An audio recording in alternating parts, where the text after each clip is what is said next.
The basic premise of Moonglow Bay is you are a fisher person that inherits their partner's fishing business after they mysteriously drop dead. Not mysteriously drop dead, mysteriously disappear. Pretty suspicious either way, if you ask me.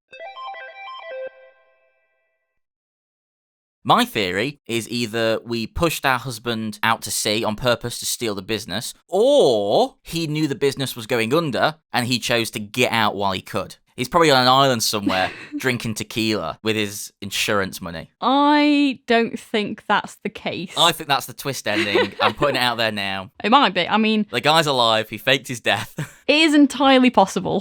This isn't the kind of game you play for conspiracy theories or deep, intricate story, because Moonglow Bay is essentially the two most boring bits of Stardew Valley, just combined into one game. It's the fishing and the food crafting. I thought you liked the fishing in Stardew. Yeah, I like it in Stardew because it's there, it's cute. It's not the whole game.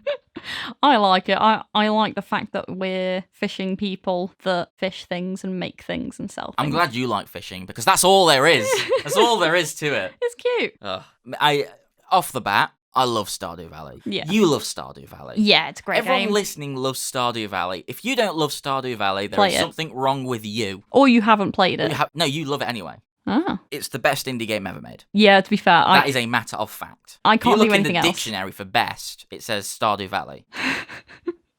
I wish that was true. You read the dictionary lately? I guess not. It follows the same formula. Hmm. It's simple and cute. Although it's a bit sad at the start. Basically, at the start, you're depressed. I think your husband disappeared 3 years ago. Or, I say husband, but it depends on what character you choose and what pronouns you choose and all that. We'll get to that. Yeah, but your husband disappears, I think it was 3 years ago, but it might have been 1 year. An amount of time. An amount of time, and you're basically depressed. You haven't left the house in 3 years. You've just been ordering takeaway, seemingly, because there's loads of Chinese takeaway boxes and pizza boxes and just everything all over the floors. And your daughter comes to kind of, I guess, get you back up and going. Yeah, she comes to sort your life out. Yeah. And this game relies on that. Again, depending on what you pick at the beginning. For us, we picked the mother. Yeah. So it's the mother-daughter relationship. And the way they incorporate that through the co-op is genius. Yeah. Because it makes player 2 feel like they are a part of the story, while a lot of other games would just be like, here you are, you're a guy, everyone ignores you. Whereas everyone still talks to you a little bit differently. You can't start quests and all that as the daughter. But you're playing as a character within Yeah. the story that is important to... It's not a grand story with lore and detail, but it's the simple, it's the cute. You're in a little town. yeah. You're in a little business. People have issues. Real life issues. There's depression. Yeah. There's sadness. But you can make people feel better by cooking them fish. You can.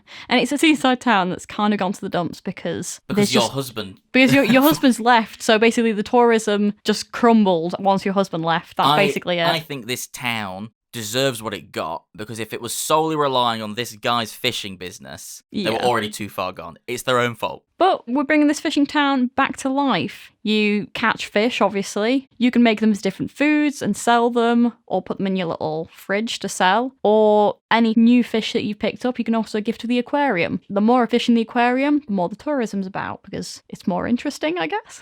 If you play Moonglow Bay right, Yeah. like I do, you're out in the sea doing donuts Oh, in your yeah. little ship. That's what you're doing. I love the ship. And I love as soon as you get the net, you can go to the little patches and just like catch loads of fish in one. Reel them in. It's great. Suck them up.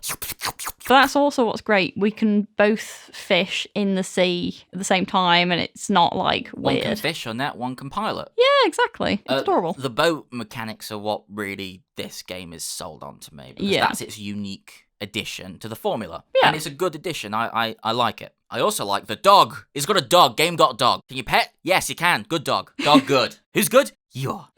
Oh, good dog. It's a very cute dog.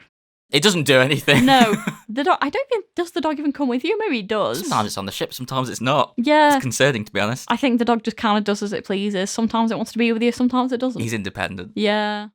It's a cute game. There's bits to do, and I think there is more to do. Like, you basically are helping to get money. I think it's shells. I might be wrong about that. But you're helping to get money to renovate different buildings, renovate the restaurant, renovate just the town in general. And to be fair, that would all be great. That would all be fantastic. And we ran into a problem when we were playing, and I tried it again, and it was still a problem where you can do stuff in the town hall, but for some reason, it's not actually letting us go into the town hall. Would you like to discuss the major problem with Moonglow Bay? Yes, I would. The problem that ruins everything. Yeah, it's glitchy, laggy, there's a lot of technical issues with this game. There's no frame rate. Oh god, the frame rate. Yeah, the frame rate's really bad. The art style, as anyone who's watching the video will already see, it's like voxel, or essentially it's pixelated boxes. Yeah, it's cute. And it's cute. And it's not used very often. It's used mostly in indie titles because it's very easy to make shapes that can emote in very simplistic backgrounds and areas.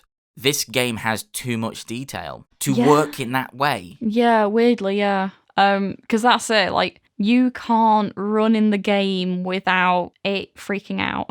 It's unbearable, honestly. Yeah. I can't even say it's unbearable at times. It's just unbearable. In the boat, it's okay, actually. It's not very laggy in the boat. I was driving the boat mostly. Is it quite bad? I felt it. Oh, fair enough. I guess I wasn't driving the boat. I think I'm more travel sick than you, so maybe it hit me harder. Maybe. But I felt it consistently. God. And regardless of the frame rate, this art style is meant for minimalism, but it's so visually noisy.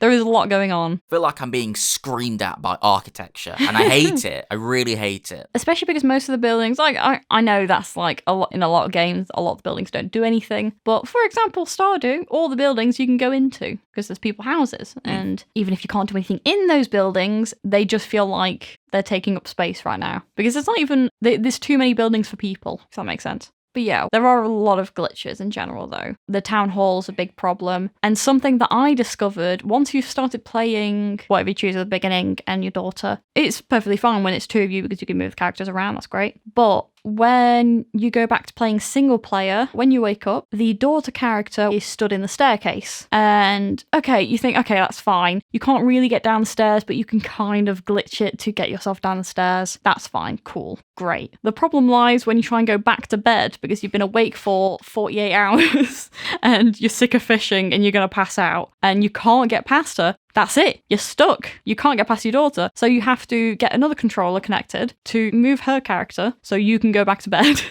And that's every day. So that is a pain. So if you're going to play the single player or multiplayer, choose one. Don't do both.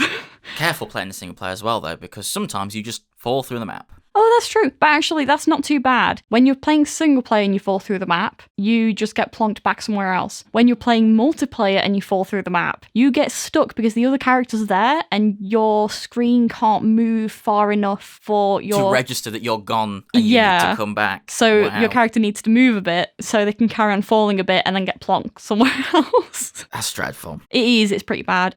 Basically, don't go too close to the edges of the sea. I would say basically... yeah. Don't play it. Yeah. And I hate to say that. I was quite enjoying it and I would want to play it more because I enjoy cooking things. I enjoy fishing. It's quite a fun thing for me. I enjoy collecting fish to go to the aquarium. And I like the idea that you can, I don't know what you have to do because we couldn't do it, but going to the town hall and helping them build up the town, I imagine that entails something. But yeah, it could be an interesting game. It could be a lovely little pastime game. You sink into it, you think you're going to play it for a couple of hours, oh, it's 6 hours later. What happened? I had fun. Yeah, exactly. Yeah, it's that kind of game, but it just doesn't work. Before we wrap up and finish our final thoughts, I just want to complain about a little pet peeve. Yeah. Really angers me in games like this. Your game is designed for co-op. I think that's quite clear. You can play this on your own, but there's a reason you included this co-op and you put so much effort into it. So, why do I have to play for about 2 hours before you let me do the co-op? Yeah, we played this game and I knew it was your kind of game more than it was going to be mine. So I was like, okay, you can just play the tutorial, you can go through that because I could probably pick it up and you can show me what's what. I sat there for like 2 hours. Just waiting, pausing it consistently every now and again, thinking, please, just let me play the game now. But you have to get past a certain point. I think you have to cook enough things to give to people. I don't care about the game's excuses. Let me play co-op from the start. Luigi's Mansion all over again. I know. Hours I sat there while you had fun. Wow. With a game you don't even have nostalgic history with. Hours. We still haven't played it.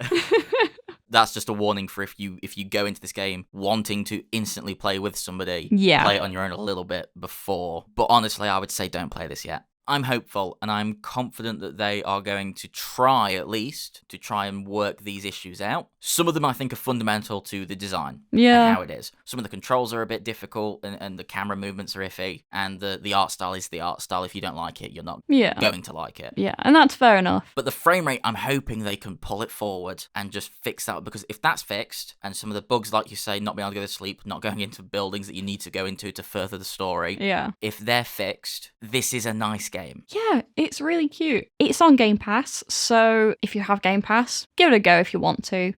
The price of the game on its own without Game Pass, I think it's 20 quid, which, to be honest, is... 21. Oh, God. Extortionate. Well, it is extortionate. Especially... For what this is. Especially when you put into consideration that Stardew is, what, 16? It's like 6. You get it for like 6. You get it for 6? If you buy it physical or in sale, I guess. I've seen it as low as £6. That is a great game that I don't know how he's making money, but he must be. As I say at the end of every review for any indie game, just play Stardew Valley instead. Yeah.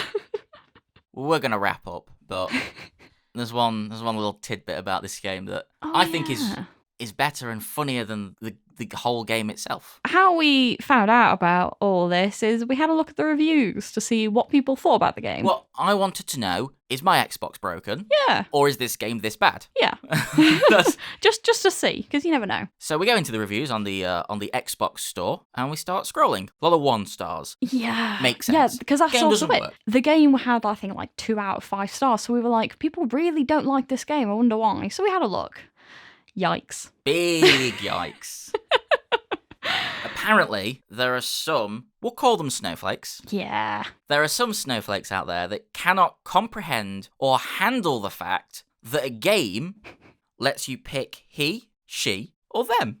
No, game's out, game's done, don't want it. Not playing this game. That's too much. This game is trash. Ew! Ew! It's like me going, I'm not gonna play Skyrim. You can play as an orc. I'm not orc, I'm white man. Get over yourselves. Jesus Christ. It was actually, it's actually horrific. You look through and it's just like, Jesus Christ, like these people have literally opened up the game and they've torn it away from their kids because they can choose he, she, or them. Khajiit has bigotry if you have insecurity.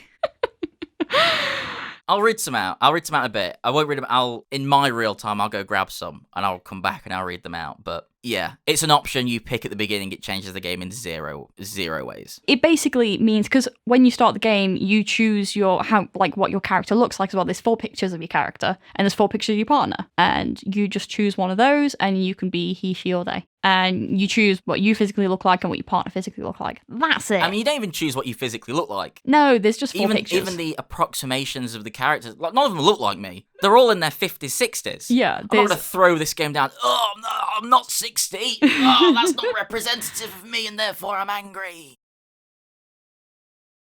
Hey guys, thanks for watching this video. If you do want to hear us read out transphobic comments from membabies, that video will probably be up on the channel soon. I'll put a link in the description, but I'm sure you're all big enough boys to figure out where it is on the channel anyway. Beyond all that, thanks again for watching. If you did want to leave a like or subscribe, it helps us out a lot. And if you did want to support us financially, our Patreon is also in the description. Thank you for watching, and cheers. Bye.